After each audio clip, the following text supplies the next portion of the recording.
Hello जी, जय श्री कृष्णा। जैसा कि हमारा शेड्यूल था, शेड्यूल है, शेड्यूल के अकॉर्डिंगली हम लोग आज एक नया बहुत ज्यादा इंपॉर्टेंट टॉपिक स्टार्ट कर रहे हैं। और टॉपिक का नाम क्या है? कारो 2020। मैं लिख देता हूँ, company auditors report order. Company auditors report order, company कारो, कारो CARO, कारो 2020। इसका फुल फॉर्म में लिख दे रहा हूं यहाँ पे, companies auditors report order, report order 2020। Companies auditor को हर कंपनी, सेक्शन 143 सब सेक्शन 11 कहता है, कंपनी लॉ का सेक्शन, सेक्शन 143 सब सेक्शन 11 क्या कहता है कि to every company auditor has to report on CARO, companies auditor report order. और ये कारो के अंदर कुल कितने पॉइंट्स के ऊपर उसे रिपोर्ट करना है? उसे रिपोर्ट करना है रिपोर्ट ऑन शगुन के 21 पॉइंट्स। क्या सभी कंपनीज को ये रिपोर्टिंग करनी है? आप ध्यान से सुना, अपन ना ज्यादा इधर उधर की बात नहीं करके अपन एग्जाम ओरिएंटेड चल रहे हैं, तो एग्जाम ओरिएंट बात कर रहे हैं। ध्यान से सुनना। व्हाट इज कारो? कारो क्या है? Companies auditors report order. क्या ये हर कंपनी के लिए कारो के अंडर एक ऑडिटर को रिपोर्टिंग करनी है? तो सेक्शन 143 सबसेक्शन 11 ने कहा कि यस, आपको करनी है। उसके अंदर कुल कितने पॉइंट्स हैं साहब? उसके अंदर कुल 21 पॉइंट्स हैं। क्या ये कंसोलिडेटेड फाइनेंशियल स्टेटमेंट पर एप्लीकेबल होता है? तो जवाब है नहीं। कारो कंसोलिडेटेड फाइनेंशियल स्टेटमेंट पर एप्लीकेबल नहीं होता, एक्सेप्ट पॉइंट नंबर 21। यानी कि सिर्फ पॉइंट नंबर 21 पर रिपोर्टिंग करनी है कारो के अंडर कंसोलिडेटेड फाइनेंशियल स्टेटमेंट। बराबर है क्या? अच्छा, क्या ये लेक्चर हमारे लिए बहुत महत्वपूर्ण है? यस, बहुत महत्वपूर्ण है। क्या हमारे लिए काम का है? यस, बिल्कुल काम का है। मैं ये हमारे लिए क्या बात कर रहा हूँ, इवन CA फाइनल स्टूडेंट्स भी इसको देख सकते हैं और इसको कर सकते हैं। दोनों के लिए टॉपिक सेम है, दोनों के लिए बेस सेम है, तो फिर बिल्कुल अच्छे से दम लगाकर इसको देख लेना है। 4 टुकड़ों में अपन इसको खत्म कर देंगे इस कारो को। And this is very like, एक मिनट, ये क्या हो रहा है? ओके, हाँ, this is like very favourite topic for institute कि इसके ऊपर वो क्वेश्चन पूछता ही है। कवरेज कितना है जी इसका? कवरेज है मिनिमम 12 मार्क्स, मिनिमम 12 मार्क्स, कम से कम 12 मार्क्स है। इधर भी उधर भी, इधर भी CA फाइनल में भी, जिधर जिधर देखो आप उधर, राइट। अब बात आती है कि साहब क्या कारो सभी कंपनीज पर एप्लीकेबल होता है क्या? तो बोलेंगे यस। पहली जबान में लॉ ने क्या कहा? ध्यान से सुनना, कारो इज एप्लीकेबल। मैं ऐसा मान के चल रहा हूं आप लोग सब साथ साथ लिख रहे हैं। This is very important. एक टुकड़ा आज खत्म करेंगे, एक टुकड़ा, एक टुकड़ा, एक टुकड़ा, 4 टुकड़े खत्म, जिसमें से आज का जो टुकड़ा है उसमें कोई 6 नंबर का क्वेश्चन सिर्फ आज के सेशन से आपको मैं देके जाने वाला हूं। और भगवान कसम, इंस्टीट्यूट का कोई भी परिंदा आपसे 6 नंबर नहीं छीन सकता। आपको बस इसे ध्यान से समझ ले। वर्ड्स ऐसे कर लेंगे कारो कि मैं आपको इधर दे दूंगा, इधर नेक पे बटन दबाओगे प्रिंट आउट निकलेगा। बस यार एक छोटी सी प्री कंडीशन क्या है कि आपको ना प्रॉपर ध्यान से सुन लेना है इस सेशन को। 6 नंबर आज खत्म हो जाएंगे, बाकी 6 नंबर के लिए अपन 3 टुकड़ों में उसको खत्म करेंगे। चलो, क्या कारो सभी कंपनीज पर एप्लीकेबल है? हाँ, जो जो विले हैं, मतलब ऐसा कि यार सिर्फ सुन रहे हैं, अगर उन्हें लगता है कि साथ साथ लिखें, बिल्कुल आप साथ साथ लिख सकते हो, ताकि मेरे को अलग से आपको टाइम देना नहीं रहेगा, राइट। क्या कारो सभी कंपनीज पर एप्लीकेबल है? तो लॉ ने बोला यस, कारो इज एप्लीकेबल। कारो 2020 is applicable on all companies. क्या सभी कंपनीज पर एप्लीकेबल है? यस, सभी कंपनीज पर एप्लीकेबल है, including foreign company, including foreign company. ये इंक्लूडिंग फॉरेन कंपनी लिखने की क्या जरूरत थी जब लिखा कि ऑल कंपनीज पर एप्लीकेबल है? ध्यान से समझना एक एक चीज को। यहां पे लिखा कारो 2020 is applicable on all companies including foreign company. तो इंक्लूडिंग फॉरेन कंपनी लिखने की क्या जरूरत थी? इसलिए जरूरत थी कि फॉरेन कंपनी एक कंपनी नहीं होती है। Foreign company is a body corporate incorporate outside India. And company की डेफिनेशन में क्या है कि कंपनी बोले तो वो which is incorporate under companies act 2013 या उसके पिछले किसी एक्ट में बनाओ। तो इसके लिए यहां पर स्पष्ट लिखा इंक्लूडिंग फॉरेन कंपनी, मतलब जो देश के बाहर के बॉडी कॉर्पोरेट्स हैं जो यहां पर आकर व्यापार कर रहे हैं। फॉरेन कंपनी का डेफिनेशन आपको मालूम है, अंडर सेक्शन 2, अंडर सेक्शन, अरे यार ऐसे कैसे हो गया अपने आप, अंडर सेक्शन 242 के अंदर हमने फॉरेन कंपनी का डेफिनेशन देखा था कि भारत के बाहर बनी, भारत में आकर काम कर रही है तो उसे हम फॉरेन कंपनी कहेंगे। भारत के बाहर बनी इसलिए वो बॉडी कॉर्पोरेट है, वो कंपनी नहीं है, लेकिन उसे कुछ तो नाम देना था तो नाम दे दिया फॉरेन कंपनी। तो फॉरेन कंपनी उसका नाम है, it is not a company, it is a body corporate only. तो इसके लिए यहां पर ये लिखा है कि CARO 2020 is applicable on all companies including foreign company. But यहां पे अभी खेल चालू करने वाला है, बट इट एक्सक्लूड्स, इसमें शामिल नहीं है। अब इन्होंने 4-5 नाम दिए, वो नाम क्या क्या है? पहला नाम उन्होंने बोला कि यार बैंकिंग कंपनीज पर कारो एप्लीकेबल नहीं होगा। बैंकिंग कंपनीज जो बैंकिंग रेगुलेशन एक्ट के तहत बनी है। नंबर सेकंड आप साथ साथ लिख सकते हो इंश्योरेंस कंपनी, इंश्योरेंस कंपनी से पर एप्लीकेबल नहीं है, जो अपने इंश्योरेंस एक्ट 1938 में बनी है। तीसरा सेक्शन 8 कंपनीज, सेक्शन 8 कंपनीज आपको मालूम है क्या होता है? नॉट फॉर प्रॉफिट मेकिंग, जो धंधा जो लाभ कमाने के उद्देश्य से करा ही नहीं है तो ऑडिटर को उसके सिर पे चढ़ा के बोलेंगे 21 बातों के जवाब दो, ऐसी जरूरत नहीं है। सी डी यहीं पर लिख देता हूं मैं, है ना, A B C D, D लिखे स्मॉल कंपनी, जो सेक्शन 285 के तहत बनी है। Section 2 subsection 85 small company. Small company की डेफिनेशन क्या थी?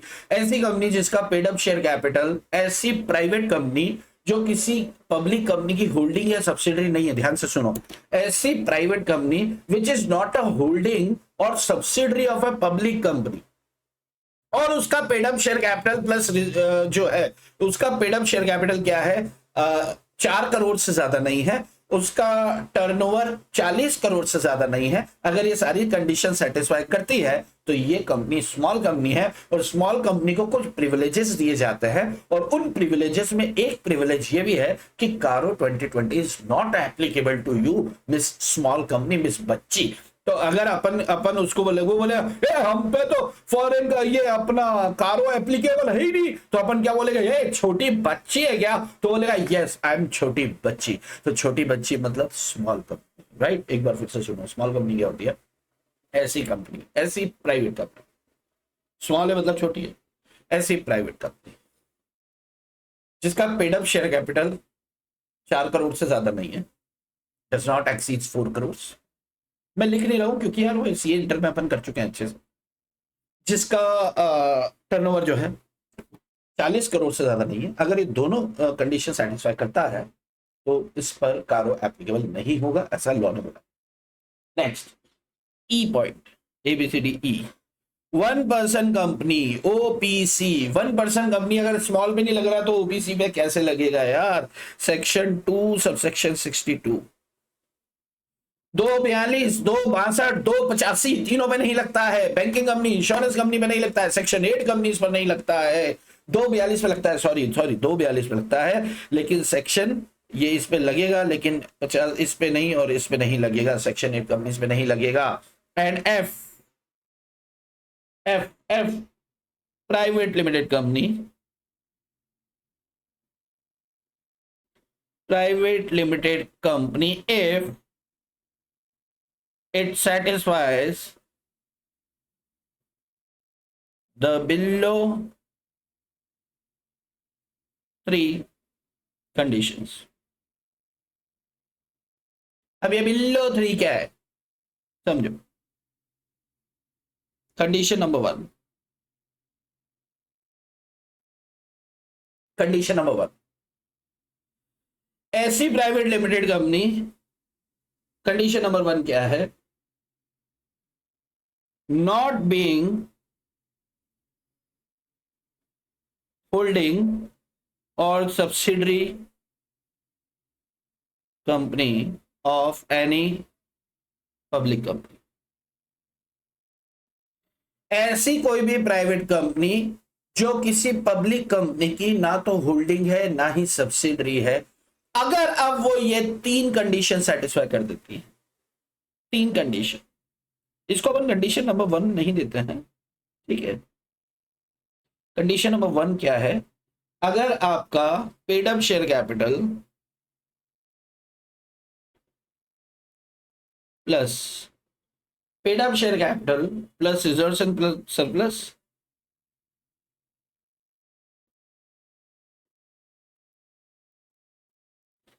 paid up share capital plus reserves and surplus does not exceeds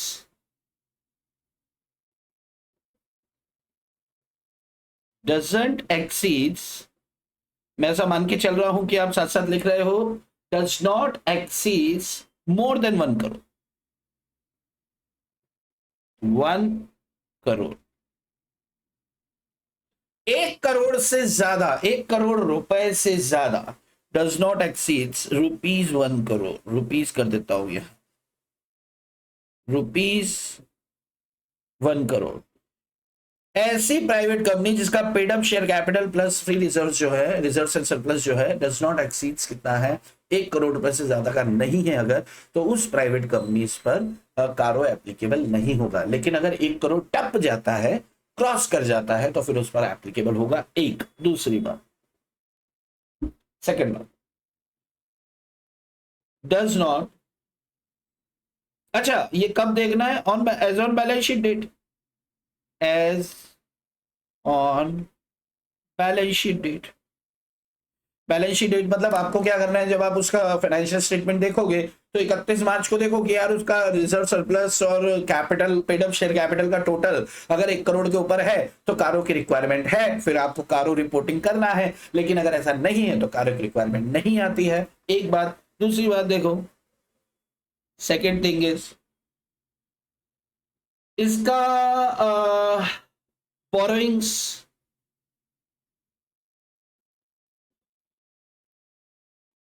from banks and public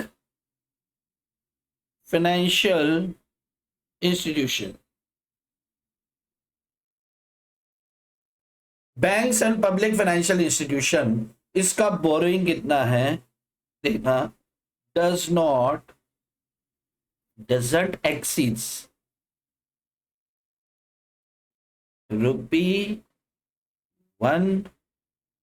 crore, doesn't exceeds ₹1 crore. ये कब देखना है? At any point of time during the financial year, यानी कि एक दिन भी, अभी मैं समझाता हूं इसको आपको, at any point of time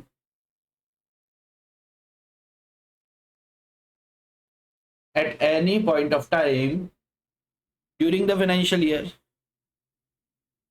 during the financial year,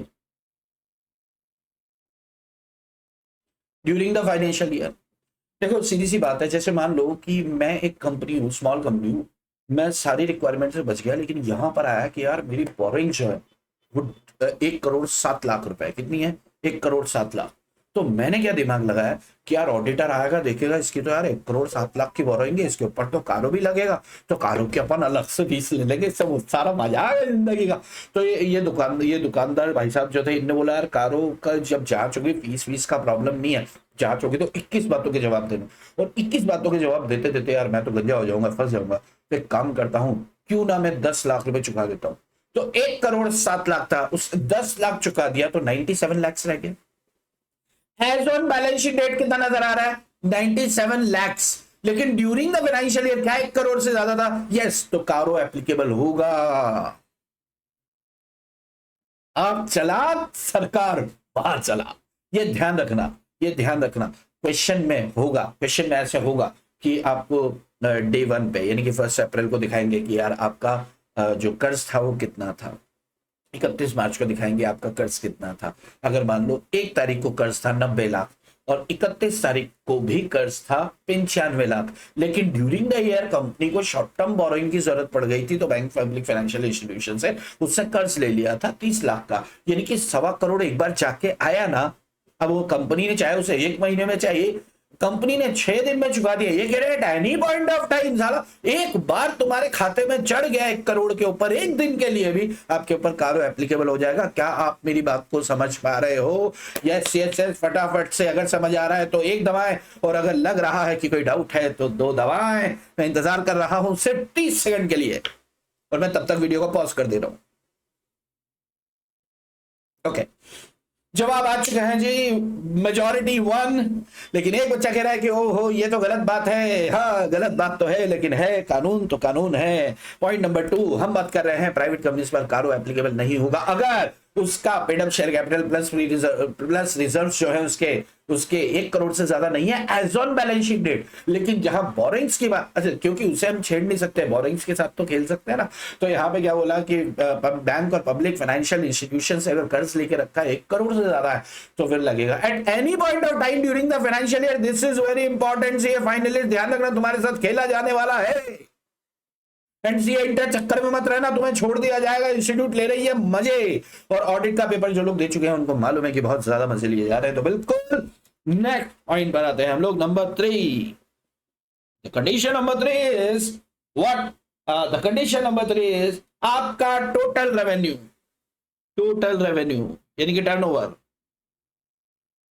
total revenue including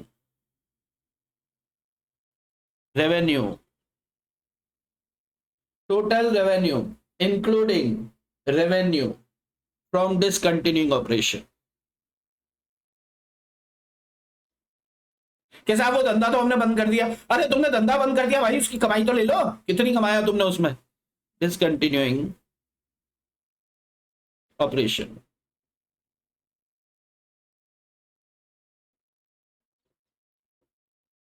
कहां से देखेंगे? As per schedule 3। आपको मालूम है कंपनीज में फाइनेंशियल स्टेटमेंट शेड्यूल 3 की रिक्वायरमेंट से बनते हैं, तो शेड्यूल 3 के अकॉर्डिंगली टोटल रेवेन्यू देख लो कि साहब ये तो डिसकंटिन्यू किया भाई, उसको भी जोड़ ले। ठीक है, एज पर स्केड्यूल, हमारे गांव में शेड्यूल बोलते हैं और अपने शहर में स्केड्यूल बोलते हैं। आपको जो पसंद हो वो नाम रख लो, ऑफ कंपनीज एक्ट। कैसे फाइनेंशियल स्टेटमेंट बनते हैं? एक्सीडिंग, डज नॉट एक्सीड लिख देते हैं यहां पर भी, क्योंकि अपन बात कर रहे हैं नहीं लगेगा। Does not exceed, does not exceed कितना? ₹10 crore. Does not exceed ₹10 crore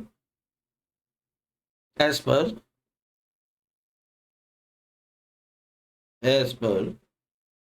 financial statements।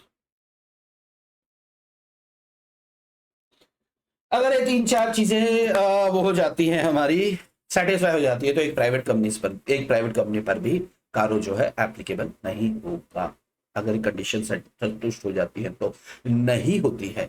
यानी कि अगर कोई एक कंपनी, अब ध्यान से सुनना, इसको समअप कर रहे हैं क्या? ये इतना ही है? यस, बस इतना ही है। इसको समअप कर रहे हैं, पहला पार्ट है, पहला पार्ट इसी के ऊपर एक क्वेश्चन आने वाला है 6 नंबर अब भी देने वाला हूं आपको। थोड़ी सी देर रुक जाओ, थोड़ी सी देर ध्यान से सुन।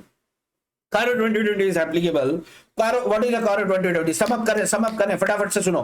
कारो 2020 क्या है? कंपनीज ऑडिटर्स रिपोर्ट ऑर्डर 2020 कितने मार्क्स आने वाला है? 12 to 16 मार्क्स। अच्छा, हम सेक्शन 143 सब सेक्शन 11 कहता है कारो के 21 शगुन के 21 पॉइंट्स के ऊपर आपको बात करनी है। CARO 2020 is applicable to all the companies including foreign company. Foreign company को अलग से क्यों लिखा मैंने आपको बता दिया, including foreign company under section 242 but does not includes, does not या यू कहे या इट एक्सक्लूड्स, यानी कि कारो एप्लीकेबल नहीं होता बैंकिंग कंपनीज पर, इंश्योरेंस कंपनीज पर। उसके पीछे का रीजन क्या है? बैंकिंग कंपनी कह रही है हमारे तमाम तरह के वैसे रिपोर्टिंग स्टैंडर्ड है भाई, तुम दिमाग मत लगाओ ज्यादा। इंश्योरेंस कंपनी कह रही है दिमाग मत लगाओ, हमारा अपना सीन है। सेक्शन 8 कह रही है हम तो लाचार बीमार बेचारे वेलफेयर के लिए बने हैं, हमको तो जाने दो। स्मॉल कंपनी क्या बोल रहे हैं? छोटी बच्ची है रे, हम हमारे पे लगाएगा रे तू 21, तो बोलता है अच्छा ठीक है तुम भी गायब।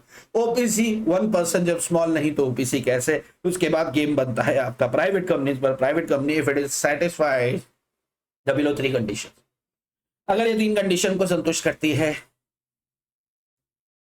कंडीशंस क्या है? सबसे पहली बात तो उन्होंने कहा कि यार प्राइवेट कंपनी मतलब ऐसी कंपनी जो किसी पब्लिक कंपनी की होल्डिंग या सब्सिडरी नहीं है। उसके पीछे रीजन क्या है? जब हमने पब्लिक और प्राइवेट कंपनी पढ़ा होगा कंपनी लॉ में, तो वहां हमने सोचा समझा होगा कि कोई ऐसी प्राइवेट कंपनी जो पब्लिक कंपनी को होल्ड कर रही है या पब्लिक से होल्ड हो रही है, उसे पब्लिक ट्रीट किया जाता है। जब पब्लिक ट्रीट किया जाता है तो ये प्राइवेट रही ही नहीं, तो फिर कारो तो लग ही जाना है। लेकिन अगर मान लो वो स्वच्छ है, ना तेरा लेना ना मेरा देना, ना होल्डिंग ना सब्सिडरी, तो देखा जाएगा कि प्राइवेट कंपनी ये 3 कंडीशन सेटिस्फाई कर दे। बड़ी आसान सी बात है। Paid up share capital plus reserves and surplus does not exceeds ₹1 crore, 1 crore रुपए से ज्यादा अगर नहीं है तो as on balance sheet date, ये ध्यान रखना this is as on balance sheet date.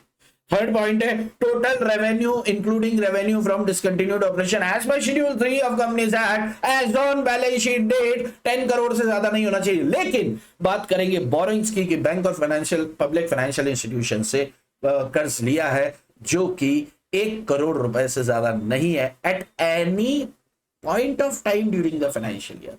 यार मैं इतना जोर डाला हूं तो समझो इंस्टीट्यूट यहां पर रुक सकती है, साल के बीच में खेल कर सकती है। एज ऑन 31 मार्च फिगर दिखाएगी, साल के बीच में बोलेगी यार ये एक कुछ समय के लिए लिया था, फिर कंपनी को जरूरत महसूस नहीं तो कंपनी ने लौटा दिया, थोड़ा सा इंटरेस्ट के साथ कंपनी ने तुरंत लौटा दिया, 1 हफ्ते में लौटा दिया। आप बोलना हफ्ते में लौटाया भाई, 1 दिन के लिए भी रहा ना, तो at any point of time during the financial year. Exam में पूछा गया क्वेश्चन है जो मैं आपसे बात कर रहा हूँ कि जरूरत थी 1 हफ्ते में वापस कर दिया, उससे बोला अरे तेरे वापस करने से क्या होता है, 21 का शगुन आपके ऊपर लगने वाला है। अब बात समझ में आती है क्या? यस है तो 1 दबाएं, फिर आगे 2 दबाएं। थोड़ी सी बात और इसके साथ कि पेड अप शेयर कैपिटल में क्या रिजर्व्स एंड सरप्लस, ये सारी बातें थोड़ी 30 ml और बात करते हैं और इसको खत्म करते हैं। मैं ऐसा मान के चल रहा हूं आप लोग लिख चुके हैं।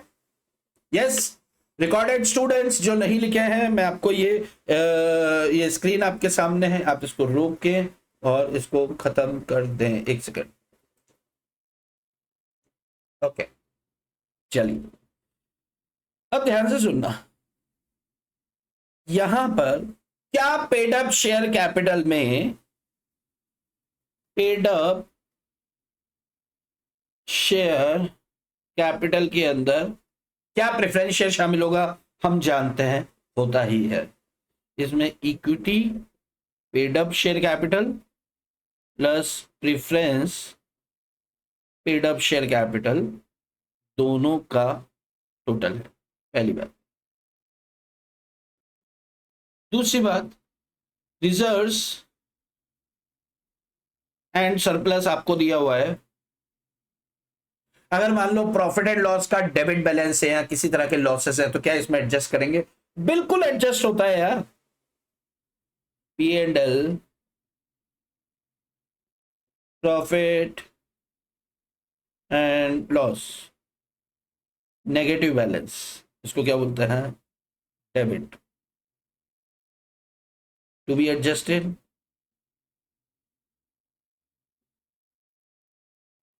एडजस्टेड होता है ना, मैंने यू मैंने लिख दिया, एडजस्टेड। चलो तीसरी बात,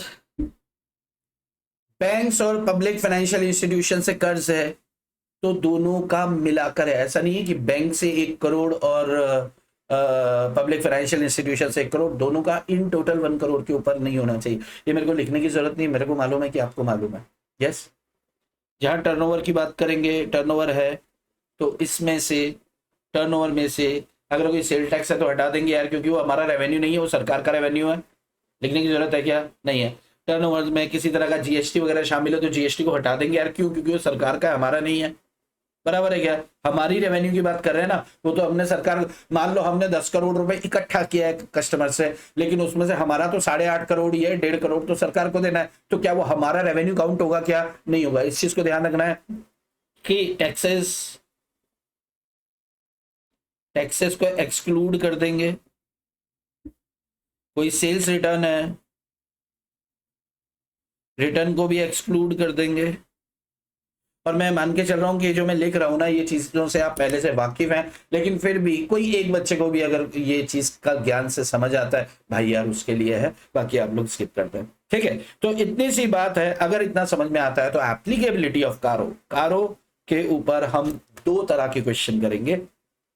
पहला क्वेश्चन होगा एप्लीकेबिलिटी, हम बात कर रहे हैं यहां पर अलग कलर से लिख देता हूं मैं, एप्लीकेबिलिटी ऑफ कारो, राइट। ये हम बात कर रहे हैं एप्लीकेबिलिटी।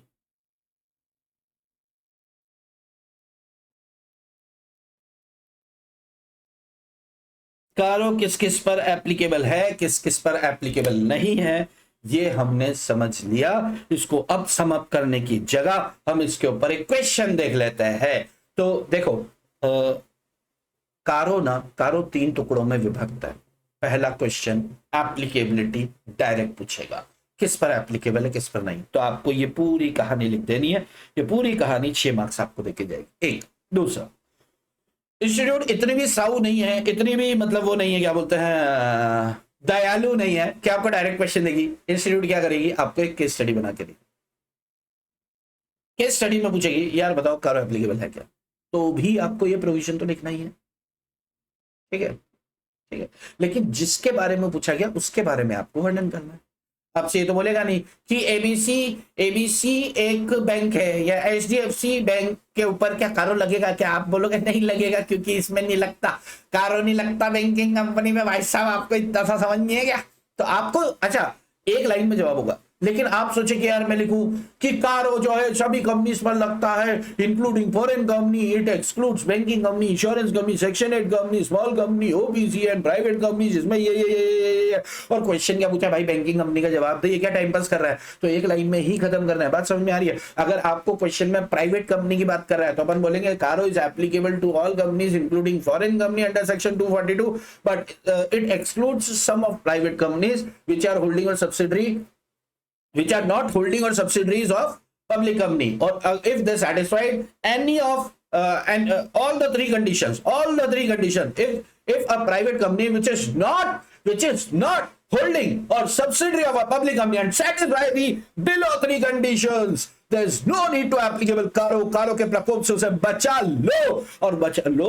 अगर प्राइवेट कंपनी के ऊपर क्वेश्चन है, एक केस दिया है, तो सिर्फ प्राइवेट, इतनी स्मॉल कंपनी इस पे नहीं लगता, उसमें नहीं, ये दुनियादारी गाने की जरूरत नहीं है। अगर टेक्निकल क्वेश्चन आता है, मेरी बात को समझ रहे हो क्या?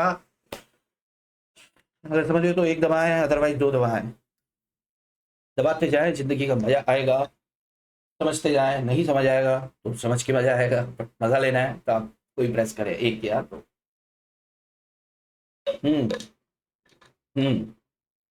बहुत बढ़िया, बहुत बढ़िया, बहुत बढ़िया। All clear, all clear. चलो अब अपन करते हैं। ये चूहा मैंने क्यों हिलाया, इसको हटा देता हूं। कुछ क्वेश्चन देखते हैं। ये देखो, कारो 22 एप्लीकेबिलिटी को खत्म करना हमारा मुख्य उद्देश्य। पहला पार्ट मैं आपको बता रहा था, सॉरी मैं स्किप कर जाता हूं चीजें। हम कारो को 2 पार्ट में खत्म करेंगे। एक होगा एप्लीकेबिलिटी, मोटा पेन आ गया वापस। एक पार्ट होगा हमारा एप्लीकेबिलिटी को लेकर, जो कि हमने कर दिया खत्म, और दूसरा पार्ट होगा इसके 21 पॉइंट्स। वो अगले 3 सेशन के अंदर 21 पॉइंट के ऊपर हम लोग डिस्कस करेंगे। ठीक है, क्वेश्चन नंबर 1 देखो जरा। What are the various types of companies covered under CARO? Direct question है, मुझे नहीं लग रहा इंस्टीट्यूट पूछेगा, लेकिन इंस्टीट्यूट का ही क्वेश्चन पेपर मैं आपको दिखा रहा हूं।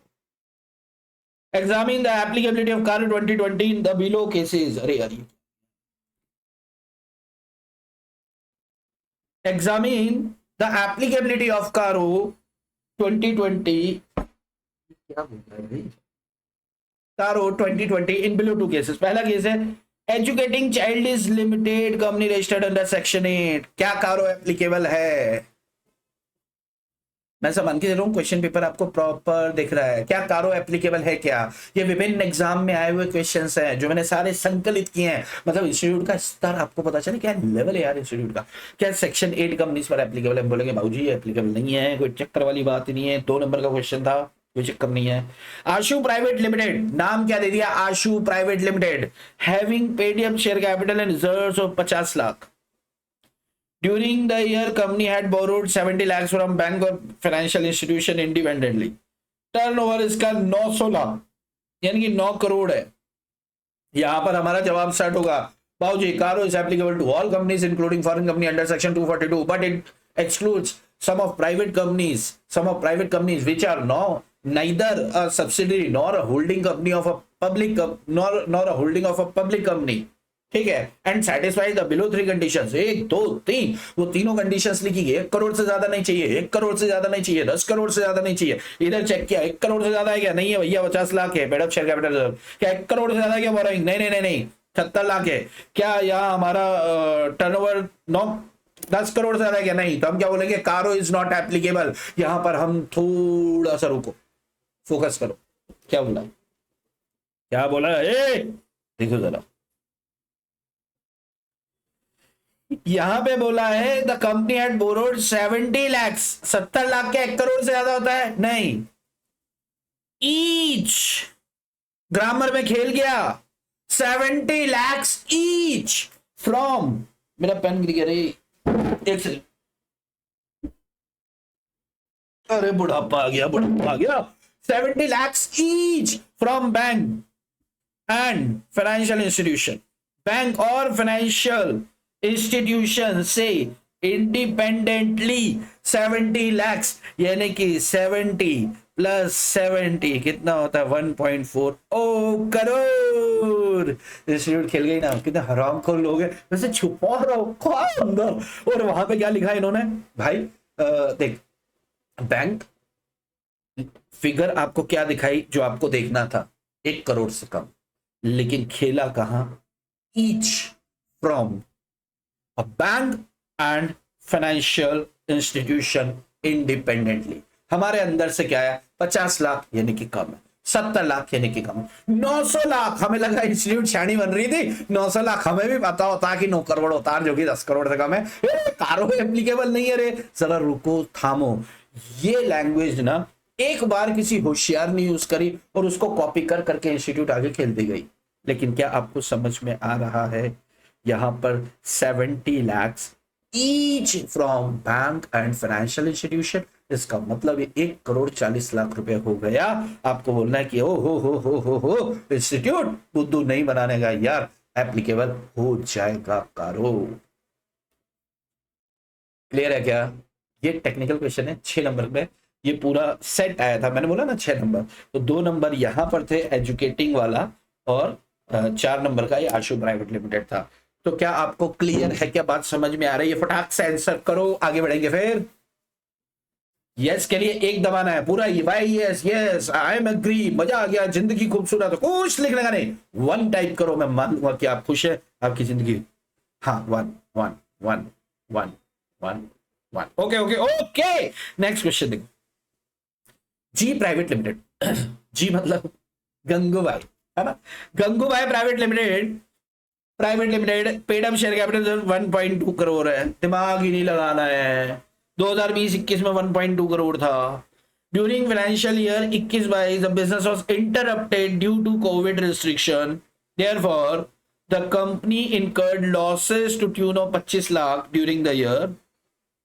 ठीक है, the company also borrowed 55 lakh each, 55 lakh each, ध्यान रखना, ईच फ्रॉम, बेटा ध्यान रखना यहां पर खेला होने वाला है आपके साथ। Each from bank and public financial institution independently. ठीक है, 1 करोड़ के ऊपर चला गया, दिमाग नहीं लगाना है। It had 850 lakhs other than revenue of 250 lakh from discontinued. 850 lakh plus करेंगे 250 लाख, यानी कि कितना हो गया 1100 लाख, यानी कि कितना हो गया 11 CR। अरे डिसकंटिन्यूड को अलग नहीं रखते, हमने डेफिनेशन में ही लिख दिया कि भैया डिसकंटिन्यूइंग ऑपरेशन जो है उसे भी जोड़ा जाएगा और अदर ऑपरेशंस को भी जोड़ा जाएगा, दोनों ऑपरेशंस को जोड़ेंगे। अगर ये टोटल 10 करोड़ से ज्यादा तो ये 11 करोड़ हो रहा है। यहां पे 55 लाख दोनों से लिए हैं तो ये 1 करोड़ के ऊपर जा रहा है। तो पहली बात करें, देखो ध्यान से सुनना इसका सॉल्यूशन। आप क्वेश्चन मैं ऐसा कुछ ज्यादा स्पीड में तो नहीं चला रहा हूं यार, मैं क्वेश्चन आपको रीड करने को देता हूं। चलो, मेरे को ऐसा लगा कि मैं ज्यादा तेज हो गया हूं, मैं आपको क्वेश्चन रीड करने को दे रहा हूं। एक बार इस क्वेश्चन को देख लो, बिल्कुल आराम से तसल्ली से देख लो, उसके बाद फिर अपन आगे बढ़े। G private limited fully paid up capital. हाँ बेटा, ये हाँ किसी बच्चे का कहना है सर ये शीट बेटा अब भी क्या भी आपको पहुंचने वाली है, अब भी जी प्राइवेट लिमिटेड। अरे भाई ये शीट इनको बच्चों को डाल दो, हाँ जो लिस्ट में है ना, हाँ लिस्ट वालों को डाल दो। हाँ जी ओके चलो। तो G private limited had fully paid up share capital reserves 1.2 crore at the end of financial year 2021। 2021 में क्या कारो एप्लीकेबल था? तो जवाब है यस, 1 करोड़ के ऊपर। ड्यूरिंग द फाइनेंशियल ईयर 21-22 के अंदर इनको लॉस हुआ 25 लाख का। तो लॉस हुआ यानी कि पीएनएल का डेबिट बैलेंस हुआ। अरे भाई इनकी पेड अप शेयर कैपिटल था 1.20 करोड़ और नेक्स्ट ईयर क्या कह रहे हैं कि भाई 25 लाख का लॉस हुआ, तो ये 25 लाख रुपए पीएनएल का डेबिट बैलेंस से 22-23 में, तो ये कितना रह गया 95 लाख रह गया। अगर हम paid up share capital and reserves सिर्फ एक क्राइटेरिया होता तो हम बोलते सर इस साल एप्लीकेबल नहीं है कारो, लेकिन कारो के लिए और 2 बातें हैं, लेकिन पहली वाली सेटिस्फाई हो रही है तो नेक्स्ट ईयर 21-22 में। क्लियर है? यहां तक क्लियर है? आगे देखो, द कंपनी लॉसेस 25 लाख के हो गए, ठीक है। Company also borrowed 55 lakh each from bank and financial institution. Picture यही खत्म हो गई। 55 लाख एक से लिए, दोनों से लिए 1 करोड़ 10 लाख रुपए। 1 करोड़ 10 लाख क्या ये फंड्स बोरो किए गए 1 करोड़ से ज्यादा है? तो जवाब है यस। तो अगली कंडीशन देखने की जरूरत ही नहीं थी, लेकिन उन्होंने दिया है तो चलो देख लेते हैं। उन्होंने क्या बोला है कि 850 लाख 850 लाख यानी कि 8.5 करोड़ आपका रेवेन्यू है डिसकंटिन्यूइंग ऑपरेशन के अलावा। तो डिसकंटिन्यूइंग को शामिल करते हैं ऐसा हमने ऊपर डेफिनेशन में, एप्लीकेबिलिटी की डेफिनेशन में हमने देखा। तो यार इन दोनों को जोड़ेंगे तो 11 करोड़। तो भाई ये तो कहीं से नहीं बच रही है, तो इसके ऊपर कारो एप्लीकेबल होगा यस। 21 पॉइंट्स जो हैं उनके शगुन से इनको एक सातिया बनाएंगे। सातिया समझते हैं क्या? स्वास्तिक का चिन्ह बनाएंगे, चावल चिपकाएंगे और कारो चालू कर देंगे, ठीक है। तो बधाई हो, आप पे कारो लग गया है। ये 5 नंबर का क्वेश्चन था 5 मार्क्स का। क्या आप समझ पा रहे हो कि अगर प्रोविजंस क्लियर है तो मार्क्स आपकी पॉकेट में है? मैं बोल रहा हूं ना, आज के दिन 6 नंबर में आपको देखे जाने वाला था, यहां से चालू हो गया। समझ में आ रहा? ये सब इंस्टीट्यूट के पूछे गए क्वेश्चन है, right? Okay, next question is ABC private limited is a holding company of XYZ limited. कुछ कहने की जरूरत बच गई क्या? अगर एक प्राइवेट कंपनी किसी पब्लिक कंपनी की होल्डिंग या सब्सिडरी होती है तो उसे बिल्कुल ऐसा ट्रीट किया जाता है जैसे कि वो एक पब्लिक कंपनी हो, और पब्लिक कंपनी पर कारो एप्लीकेबल होता है। तो बिल्कुल ठीक है, applicability of CARO is there. Next, मेरा कोई तेज स्पीड नहीं है, चीजें इतनी आसान है इसलिए मैं लेके चल रहा हूँ। ऐसा मत समझना कि भाग के चलो, ना ना ना, जहां पे मैंने समय देना था मैंने दिया, जहां पे देने की जरूरत नहीं है वहां भागने की जरूरत बनती है। नेक्स्ट क्वेश्चन आप पढ़ो, मैं तब तक अब स्वयं की सेवा जल सेवा कर लूं। प्लीज आप एक बार देखो क्वेश्चन देखिए।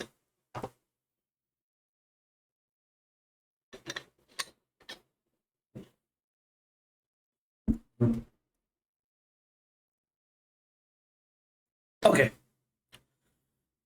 आस्था लिमिटेड की पेड अप शेयर कैपिटल है 140 लाख यानी कि 1.4 करोड़, 1 करोड़ 40 लाख। बढ़िया। During the year the company had borrowed 15 lakh each from a bank. 1 minute, okay. Aastha private limited as a fully paid up share capital of यार सिली बिरहा के आग में जलना। चलो, आशा किधर गया? हाँ, Asha private limited has fully paid up share capital rupee 140 lakh, 1 crore 40 lakh की उसकी पेड अप शेयर कैपिटल है, नीचे तो ऊपर गया। During the year the company had borrowed 15 lakh, 15 lakh रुपए लिए हैं। 15 30 लाख होते हैं, लेकिन यहां पर 1 करोड़ के ऊपर जा चुका है वो। ठीक है, इस चीज को ध्यान रखना। तीसरी condition, it has a turnover net of excise 50 lakh is credited to separate account of ₹475 will companies auditor report applicable. 475 crore रुपए हो गए, चलो जो भी है। ये बिलो 10 करोड़, सब ये बिलो 1 करोड़ है, लेकिन ये 1 करोड़ के ऊपर हो गया तो कारो एप्लीकेबिलिटी आ रही है क्या? यस, बिल्कुल कारो की एप्लीकेबिलिटी यहां पर आ चुकी है। बात खत्म। यस, चलो। ई टेक प्राइवेट लिमिटेड, क्वेश्चन पढ़ लो आप। ई टेक आपके साथ साथ पढ़ता हूं मैं भी ना। E tech private limited which has an aggregate outstanding loan of 20 lakh from each bank, 20 lakh from bank and 30 lakh 30 lakh from financial institution. Very good, total 50 lakh होता है। तो बोरोइंग्स वाला पॉइंट जो है वो एक्सीड नहीं कर रहा है, इसलिए इसको हम क्लीन मान के चलें। आगे बढ़ते हैं। Defaulted in repayment there to the extent of 50%, ठीक है, जाने दो। The company holds that it being a private limited company, तो प्राइवेट ही है। अरे यार, कारो इज नॉट एप्लीकेबल, कंपनी ठीक कह रही है, बिल्कुल कोई जरूरत नहीं है। Private limited is incorporated on 1 July 2018। During the year ended 31 March 2019 it had issued ₹80 lakh, 80 lakh की कैपिटल है। अरे यार, वो तो करोड़ों की बात चल रही है, यहाँ पे कहा तुम 80 लाख पे लगे हो? 20 लाख कम है ना, खत्म। Borrowed fund 60 lakh each from, ये देखो, ये साला ये लैंग्वेज इनकी ना, ये जवान इनकी समझती नहीं। 60 lakh each from two financial institution, समझ में आ रहा है? आपको दिखाया जाएगा 60 लाख। देखो कितने ये इनकी होशियारी होती है। ये क्या करते हैं, हैड बोरोड 60 लाख, और आगे अगली लाइन में लिखेंगे ईच। अगली तक आप जाओगे नहीं, क्योंकि आप दुनिया में सबसे ज्यादा बिजी आप हो। क्यों? क्योंकि आप हो वेले, आपके पास कोई काम नहीं है, इसलिए आप भयानक बिजी हो। आप क्या करते हो, फटाफट क्या करते हो, बोरोड 60 लाख, नहीं लगे नहीं लगे, रुक रुक रुक, नीचे आ नीचे आ। ये देखिए क्या बोला है, ईच। जल्दबाजी नहीं करना है क्वेश्चन पढ़ने में। 60 lakh each from two financial institution. जब कारो की एप्लीकेबिलिटी, फाइनलिस्ट आप भी सुन लो, जब कारो की एप्लीकेबिलिटी पर क्वेश्चन आता है और वहां पर आपको जब बोरोइंग फंड्स की बात आएगी, ध्यान रखना ये ईच शब्द का ध्यान रखना है आपको, ठीक है। टू फाइनेंशियल इंस्टीट्यूशंस, टर्नओवर, अब दिमाग ही नहीं लगाना भाई। Turnover net of excise of 100 lakh, 1 crore, which is credited to separate account 950 lakh, ठीक है जी। उसको हमने वैसे ही, तो उसको वैसे भी हम शामिल नहीं करते थे, तो अच्छा किया भैया। Will the companies auditor report order applicable, बिल्कुल एप्लीकेबल होगा। क्यों? क्योंकि बोरोइंग्स जो है इसके ऊपर एक्सीड कर गई है आपके लिमिट के ऊपर, तो कारो यहां पर एप्लीकेबल 100% होने वाला है। क्लियर है क्या? क्या मैं आप तक पहुंच पा रहा हूं? आपको समझ में आ रहा है इंस्टीट्यूट का लैंग्वेज? अब क्वेश्चन नंबर ई जो है, इसका जवाब मैं आपको दूं उससे पहले आप क्या करो, इसे एक बार गो थ्रू कर।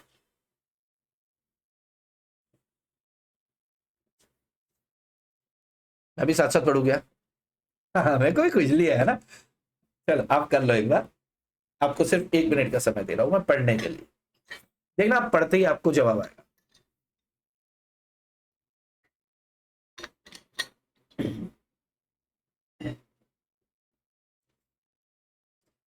As an auditor how would you deal with the following? L private limited, private limited का नाम क्या है? L, which has outstanding loan of more than 100 lakhs from financial institution defaulted in repayment thereof to extent of 50%. The company holds that it being a private limited company, the company's order report order is not applicable.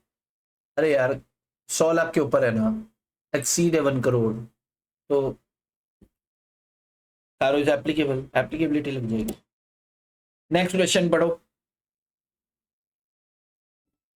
Question पढ़ो, क्योंकि मैं पढ़ता हूं ना फिर आपको जवाब देने का वो रूम खत्म हो जाता है। तो आप क्वेश्चन पढ़ो, क्वेश्चन पढ़ने के बाद जवाब थोड़ा सा सोचो। बिल्कुल मैं 1 मिनट का समय दे रहा हूँ, क्वेश्चन पढ़ते ही जवाब आपके हाथ में। बिल्कुल देखो,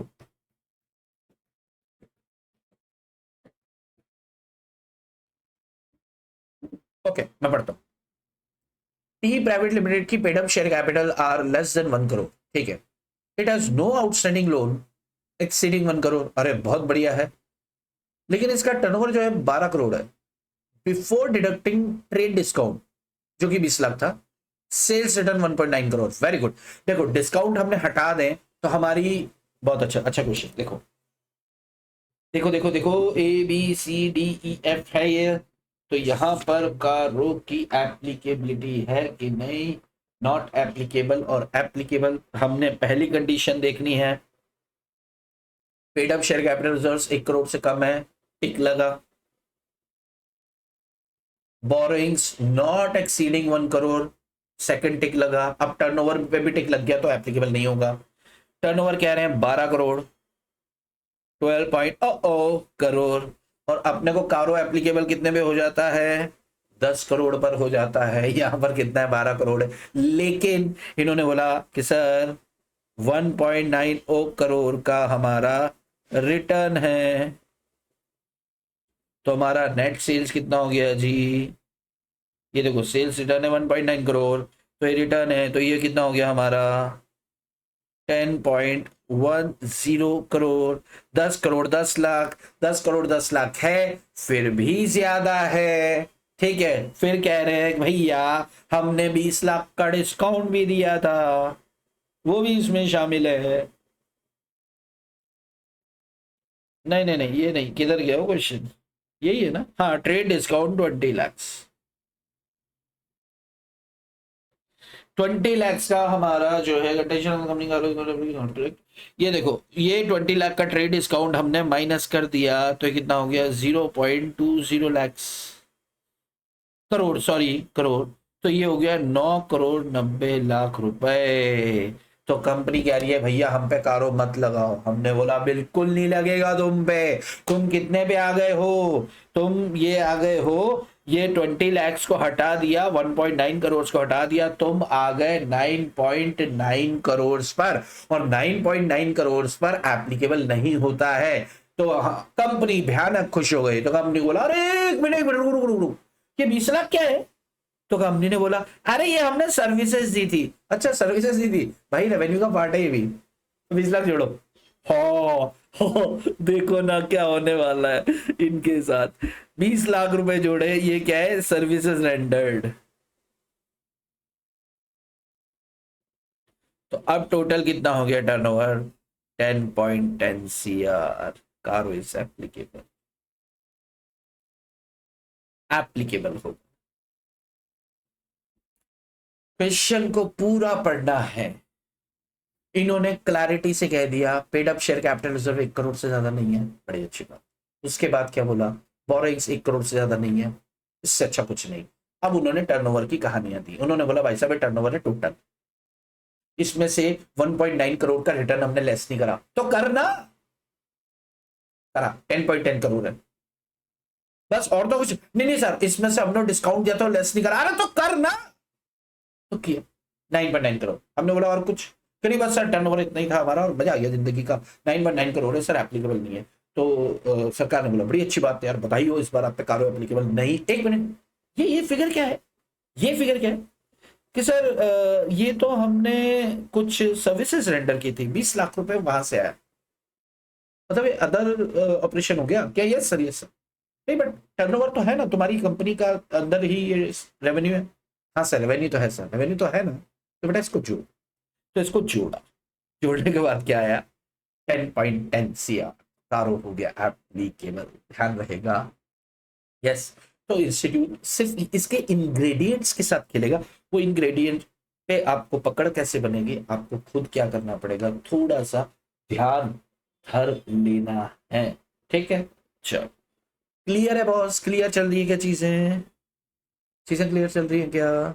बस चलो एक आधा क्वेश्चन और लेते हैं और ये सेशन रोक देते हैं, ताकि ये हो जाएगा कि एप्लीकेबिलिटी के ऊपर इतना टाइम पास नहीं किया। आप लोग क्या मिनट्स देखते हो, आप ये नहीं देखते हो क्वालिटी। तो क्वालिटी बहुत क्वालिटेटिव हमारा सेशन जा रहा है ना, इसके लगभग सारे क्वेश्चन, ऑलमोस्ट क्वेश्चन ये देखो। अब private limited company reports the following position 31 मार्च 2019, अच्छी बात है। Paid up share capital 60 lakh है, बहुत अच्छी बात है, कोई टेंशन नहीं है 60 लाख। रिवैल्यूएशन रिजर्व 20 लाख, 80 लाख हो गया। कैपिटल रिजर्व 22 लाख, 1 करोड़ 2 लाख हो गया। एंड पी एंड एल का डेबिट बैलेंस है 4 लाख, यानी कि माइनस हो जाएगा, यानी कि 60 लैक्स प्लस 20 लैक्स प्लस 22 लैक्स। ये देखा जाए तो 1.02 सीआर हो गया। लेकिन पी एंड एल का डेबिट बैलेंस मैंने आपको बताया था माइनस होता है, तो माइनस करेंगे 0.04 सीआर, तो ये रह गया 0.98 सीआर, यानी कि 1 करोड़ से कम है। कारो इज नॉट एप्लीकेबल, कारो इज नॉट एप्लीकेबल। तो अब मुझे एक बात बताओ कि ये एप्लीकेबिलिटी को लेकर एक आध दो क्वेश्चंस और हैं, क्योंकि अगर मैंने वो भी ले लिए तो आई जस्ट वांट कि ये 2 ही क्वेश्चन बचे हैं जो एप्लीकेबिलिटी को लेकर है, तो मैं चाहता हूं कि ये आप करें। शीट आपको मैं दे दूंगा, शीट आपको अभी पहुंच जाएगी। आप इन क्वेश्चंस को एक बार से साथ के साथ नोटबुक के अंदर टिक करके खत्म करें, ताकि ऐसा ना हो कि हमें एक बार फिर से कारो यार कारो करना, कारो करना। घबराने का नहीं, आसान है, आसान टेक्निकल है, लेकिन आसान टेक्निकल कहां कहां हो सकता था मैंने लिया, ठीक है। और कुछ टेक्निकलिटीज आएंगी तो जब अपन पॉइंट्स अभी नेक्स्ट सेशन जब स्टार्ट करेंगे तो अपन क्या बोलेंगे, भाई साहब हमने एप्लीकेबिलिटी देखा था, मालूम है क्या, चलो ये जवाब दे दो। तो 2-2 टुकड़े हर दिन कारों पे, यानी कि और 3 सेशन अपन लेने वाले हैं। हर तीनों सेशन में एक टेक्निकल टुकड़ा हम एप्लीकेबिलिटी के ऊपर डिस्कस करके चलेंगे, ताकि आपका रिवीजन होता रहे। क्लियर है? आज का सेशन हम यहां पर रोक रहे हैं। ये नोट्स मैं आपको दे रहा हूं, जितना डिस्कस किया है आपसे गुजारिश है बेटा कागज लेकर खत्म करना। कागज आपके पास है, जिनके पास नहीं है उनके पास पहुंच जाएगी नोट्स, ठीक है। चल, जय श्री कृष्णा। कारो कारो कारो कारो मारो मुझे मारो। चल आज के लिए इतना ही, आपकी शाम को सुने तो बाकी चर्चा करेंगे।